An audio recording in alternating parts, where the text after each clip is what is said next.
നമുക്ക് കിരണിന്റെയും കല്യാണിന്റെയും നാളത്തെ നല്ലൊരു കഥ കേട്ടാലോ? അതിനു മുമ്പ് ഒരു കാര്യം പറഞ്ഞോട്ടെ. വീഡിയോ ഇഷ്ടപ്പെടുവാണെങ്കിൽ ഒന്ന് ഹൈപ്പ് ചെയ്യാൻ മറക്കരുത് കേട്ടോ.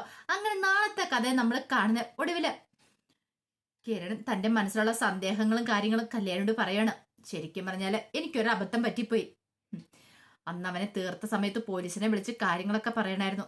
കല്യാണി പറഞ്ഞു, ഇനിയിപ്പൊ അതിനെക്കുറിച്ചൊന്നും പറഞ്ഞിട്ട് കാര്യമില്ല കിരണേട്ടാ. ആ CA മാർട്ടിന് ആള് കഴിവുള്ളവനാണ്. അവൻ മിക്കവാറും അധികം വൈകാതെ തന്നെ കിരണേട്ടൻ്റെ അടുത്തേക്ക് എത്തുമെന്ന് പറഞ്ഞു. അത് കേട്ടപ്പോൾ കിരൺ പറഞ്ഞു, എനിക്കതൊക്കെ അറിയാം, നീ പേടിക്കേണ്ട കല്യാണി. ഇനിയിപ്പോൾ എന്തൊക്കെ സംഭവിച്ചാലും ശരി, അകത്ത് പോയി കിടന്നാലും ശരി, അവനെ പോലുള്ള ഒരുത്തനെ തീർത്തിട്ടല്ലേന്ന് ചോദിച്ചു. കിരണേട്ട അങ്ങനെ എന്തെങ്കിലും സംഭവിച്ചിട്ടുണ്ടെങ്കിൽ പിന്നെ എനിക്ക് സ്വസ്ഥത സമാധാനത്തോടും ജീവിക്കാൻ പറ്റുമോ? നീ എന്തിനാ പേടിക്കണേ? നിന്റെ അമ്മയെ ഇല്ലാതാക്കിയവനെ തീർത്തിട്ട് നെഞ്ചി മിരിച്ചെല്ലാം ഞാൻ ജയിലിലേക്ക് പോണേ. അങ്ങനെ പോയിട്ടുണ്ടെങ്കിൽ ഇത് കിരണേട്ട അങ്ങനൊന്നും പറയരുത്, എനിക്ക് ചിന്തിക്കാൻ പോലും പറ്റുന്നില്ല എന്ന് പറഞ്ഞു. നീ ഇപ്പൊ അതൊന്നും ഓർത്ത് വിഷമിക്കണ്ട, ഇനി വരുന്നിടത്ത് വെച്ച് കാണാം, കിടക്കാൻ നോക്ക് എന്നൊക്കെ പറഞ്ഞിട്ട് അങ്ങനെ കല്യാണിയെ ചേർത്ത് പിടിച്ച് കിടക്കണം. പിറ്റേ ദിവസമായി കഴിഞ്ഞപ്പം സരിയു രാവിലെ തന്നെ എഴുന്നേറ്റു. റെഡിയായി ഹാളിലേക്ക് വരുമ്പോഴത്തേനും താര ചോദിച്ചു, ഇതെന്താ മോളെ നീ ഇത്ര നേരത്തെ പോണെന്ന് ചോദിച്ചു. എനിക്ക് കുറച്ച് നേരത്തെ പോകണം, ക്ഷേത്രത്തിലേക്ക് പോകണമെന്ന് പറഞ്ഞു. എന്താ മോളെ വിശേഷം? ഇന്ന് എന്തെങ്കിലും പ്രത്യേകതയുണ്ടോ? ആരുടെയും പിറന്നാളോ മറ്റോ ഉണ്ടോ എന്നൊക്കെ ചോദിച്ചു. അപ്പോഴേക്കും സരിയ പറഞ്ഞു, ഇന്ന് പിറന്നാളും വിശേഷമൊന്നും ഇല്ലാന്ന് പറഞ്ഞു. പിന്നെയോ? കുറച്ച് പ്രാർത്ഥിക്കാനുണ്ടെന്ന് പറഞ്ഞു. എന്താ മോളെ? അമ്മയ്ക്കറിയാലോ എൻ്റെ മനസ്സിൽ എന്താ ഉള്ളതെന്ന്. ആ കിരണിനെ കല്യാണം തമ്മിൽ വേർപ്പെടുത്തിയിട്ട് കിരണിനെ എനിക്ക് സ്വന്തമാക്കണം. എൻ്റെ ഭർത്താവായിട്ട് എനിക്ക് അവനെ കിട്ടണം. അപ്പം അതിനെക്കുറിച്ച് പ്രാർത്ഥിക്കാൻ വേണ്ടി ഞാൻ ക്ഷേത്രത്തിലേക്ക് പോണേന്ന് പറഞ്ഞു. അപ്പോഴേക്കും താര പറഞ്ഞു, വേണ്ട മോളെ, അങ്ങനൊന്നും വേണ്ട, പാവല്ലേ എന്നൊക്കെ പറയണ കല്യാണി. ഇതേ അമ്മയോട് ഇത് തന്നെ ഞാൻ പറഞ്ഞു കഴിഞ്ഞ ദിവസം. അവള് പാവമെന്ന് പറയേണ്ട കാര്യമില്ല കല്യാണി, അവളാണ് എൻ്റെ ജീവിതം തകർത്തവള്. അവളെ പോലെയുള്ള എത്തി എൻ്റെ ജീവിതത്തിലേക്ക് വന്നില്ലായിരുന്നെങ്കിൽ ഞാനും കിരണും തമ്മിൽ ഒന്നിച്ചാനെന്ന് പറഞ്ഞു.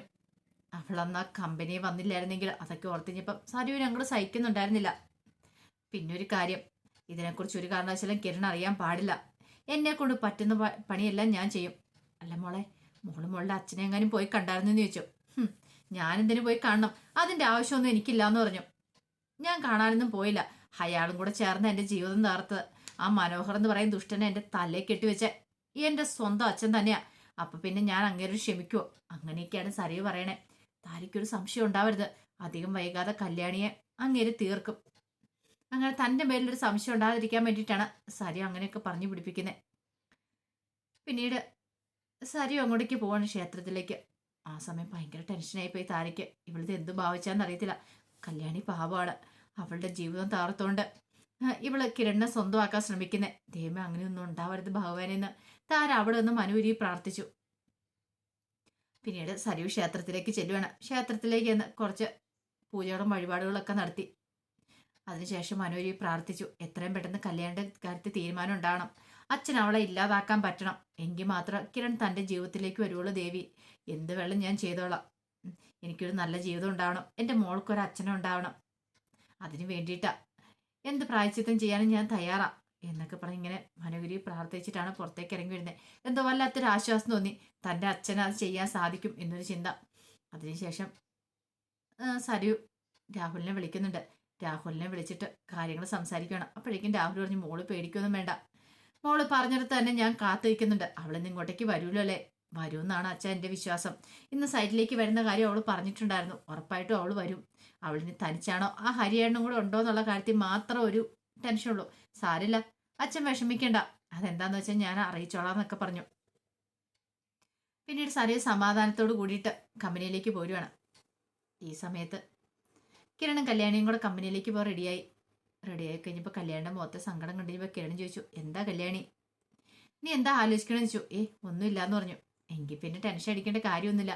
എനിക്ക് ടെൻഷൻ ഒന്നും അടിക്കേണ്ട കാര്യമില്ല കിരണേട്ടാ. പക്ഷേ ആ രാഹുൽ എന്ന് പറയുന്ന അയാൾ അങ്ങേരെ ഇറങ്ങിയിട്ടുണ്ടല്ലോ, എനിക്കിനി പേടി.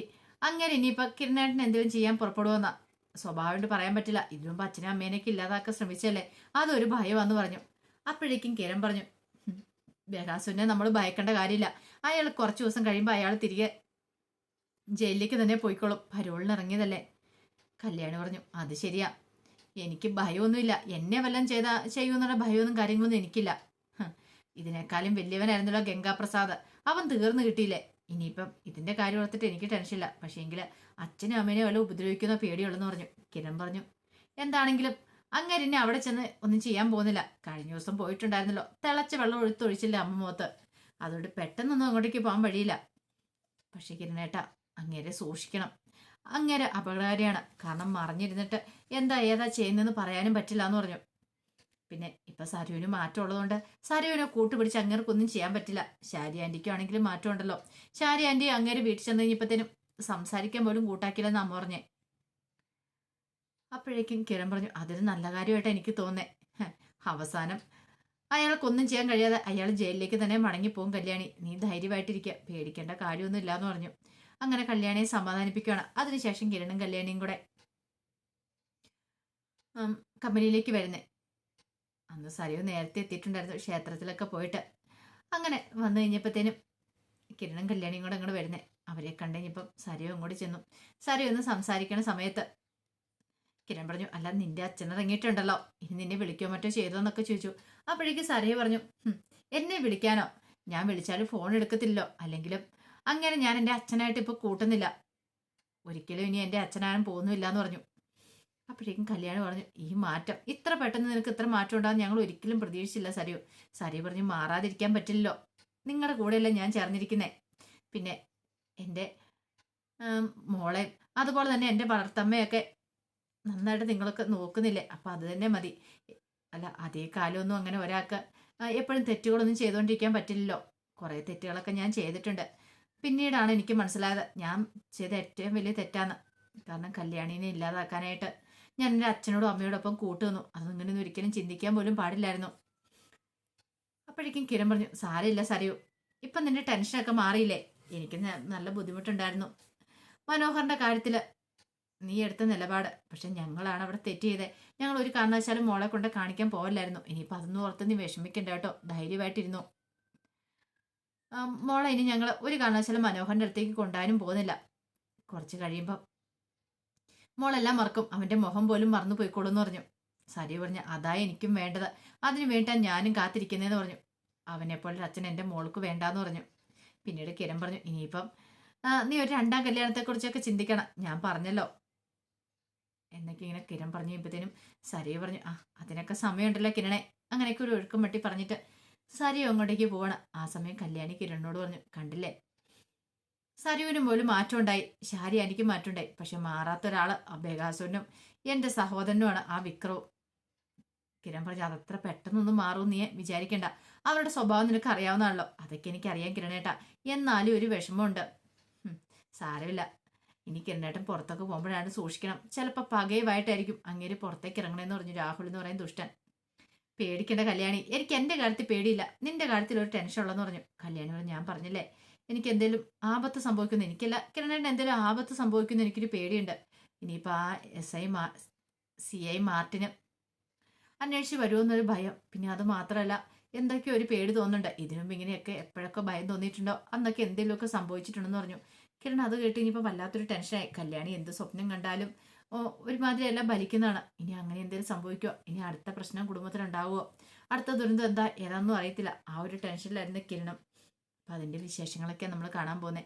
ആ വിശേഷങ്ങൾക്കായി നമുക്ക് എല്ലാവർക്കും കാത്തിരിക്കാട്ടോ. ഒരിക്കൽ കൂടി എല്ലാവർക്കും ശുഭരാത്രി നേർന്നുകൊണ്ട് നിർത്തുന്നു. നന്ദി.